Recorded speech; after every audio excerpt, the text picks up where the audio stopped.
Bismillahirrahmanirrahim. Assalamualaikum warahmatullahi wabarakatuh. Perkenalkan, nama saya Muhammad Bayu Robi Muhadafi, mahasiswa Unsur semester 3 non reguler, NPM 7420120162. Di sini saya akan mereview pertemuan ke-13 hukum pidana lanjutan tentang alasan hapusnya kewenangan menuntut dan menjalankan pidana.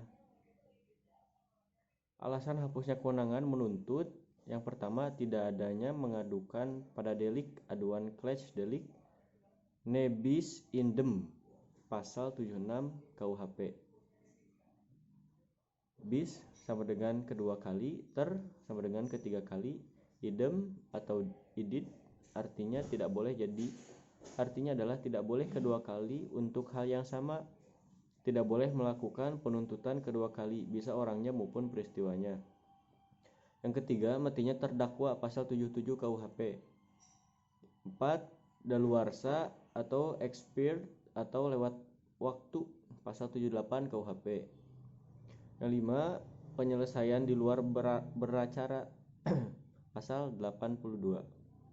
Penyelesaian di luar beracara kalau sekarang dikenal mediasi yang lebih luas. Kalau dulu dalam KUHP berlaku penyelesaian di luar perkara tindak ringan. Yang keenam, adanya abolisi dan amnesti diatur di luar KUHP. Tidak adanya pengaduan pada delik aduan. Dalam buku 1 KUHP tidak adanya pengaturan khusus tentang delik aduan, melainkan diatur dalam buku 2 KUHP tentang kejahatan. Sedangkan dalam buku yang ketiga tidak dikenal adanya delik aduan. Macam-macam delik aduan.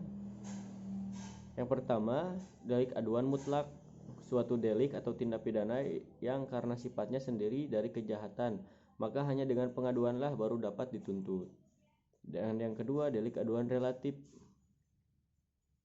Delik aduan yang tidak bergantung pada sifat kejahatan, melainkan pada hubungan antara si pelaku dengan kejahatan itu atau pembantunya dan orang yang dikenal kejahatan itu. Perbedaan delik aduan dengan laporan delik umum. Mengenai delik aduan atau pengertian antara pengaduan dan laporan, kalau laporan itu menyangkut delik umum yang bisa melaporkan siapa saja. Tetapi kalau pengaduan hanya tindak pidana tertentu saja, hanya orang yang terkena dari peristiwa hukum tersebut, di dalam KUHP buku 1 tidak mengatur delik aduan ini. Dan ada di dalam buku 2 hanya berlaku beberapa pasal saja. Jadi hanya tertentu saja, karena buku ketiga tidak mengenal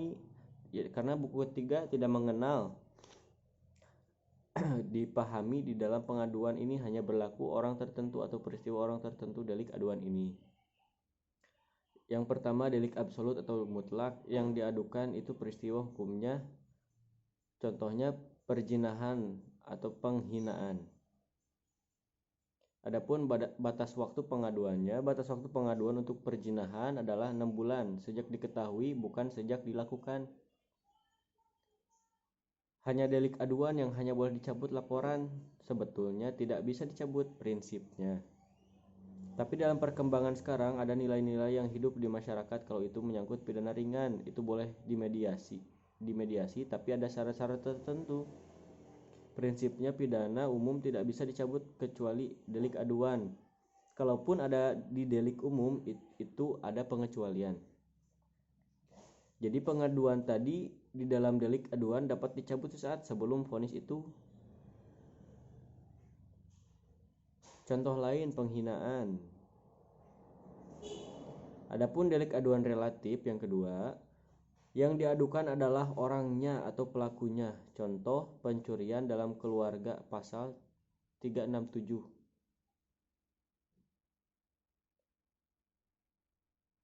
Kasus aduan relatif harus hati-hati karena yang berhak mencabut itu jangan sampai orang yang mengadu itu meninggal sebelum batas waktu berakhir selama 3 bulan. Batas waktu 3 bulan itu sejak diketahui. Itu nebis indem. Diatur dalam pasal 76 KUHP, istilah nebis indem atau nemo debet bis factiori yang berarti tidak, jangan dua kali yang sama. Dasar atau rasio dari asas ini adalah untuk menjaga martabat atau wibawa pengadilan dan untuk kepastian hukum bagi terdakwa yang telah mendapat keputusan hakim.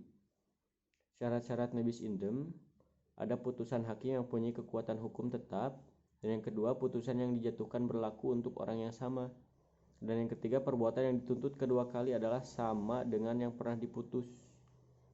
Tenggang waktu pengaduan sejak saat orang berhak mengadu mengetahui adanya kejahatan. Hal ini berlaku baik untuk delik aduan absolut ataupun delik aduan relatif. Adapun daluarsa pengaduan adalah setelah 6 bulan apabila korban bertempat tinggal di Indonesia dan 9 bulan apabila bertempat tinggal di luar Indonesia. Pasal 74 KUHP. Menarik kembali pengaduan. Berdasarkan pasal 75 KUHP, penarikan dapat dicabut 3 bulan setelah pengaduan diajukan. Tetapi jika yang berhak mengadu meninggal dunia, maka pengaduan tidak dapat dicabut kembali. Tetapi khusus untuk delik aduan absolut, penarikan pengaduan tidak terikat waktu 3 bulan, melainkan selama waktu pemeriksaan dalam sidang pengadilan. Dan yang ketiga, matinya terdakwa pasal 77 KUHP. Kewenangan menuntut pidana menjadi hapus dengan matinya terdakwa. Hal ini didasarkan karena subjek hukum pidana hanyalah orang, sehingga yang dapat mempertanggungjawabkan suatu perbuatan yang berupa TP hanyalah pelaku TP tersebut, tindak pidana tersebut. Mungkin itu saja yang dapat saya sampaikan. Wassalamualaikum warahmatullahi wabarakatuh.